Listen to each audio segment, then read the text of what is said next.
şu anda kış mevsiminden dolayı aşırı yüklenme nedeniyle hatlarımızın kapasitesinin yetersiz gelmesi nedeniyle 19 Aralık 2012 tarihinden itibaren programlı kesintiler yapmak zorunda kaldık. İnşallah bu kesintileri de şu anda devam eden TM3 bölge hastanesi arası 2x477 MCM'lik bir hattın tamamlanmasıyla, yapılmasıyla 15 Ocak gibi inşallah bitirmeyi planlıyoruz.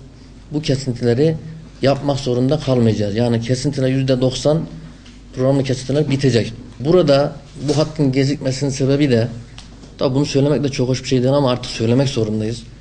Bu Dökmetaş Köyü arasından geçen direklere vatandaşın müsaade etmemesidir.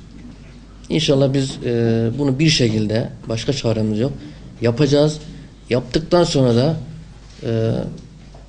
programla elektrik kesintisi artık yapılmayacak. Yani bu konuda özellikle sizlerden de, özellikle o Dökmetaş köyümüzden de biraz daha hassasiyet, biraz daha duyarlılık bekliyoruz. Bize yardımcı olmalarını bekliyoruz.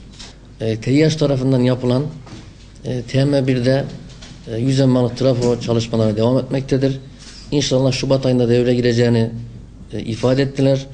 O trafoda devreye girdiği zaman bizim alternatif besleme kaynaklarımız artacağı için yani diyebiliriz ki kesintiler %90 oranında bitecek.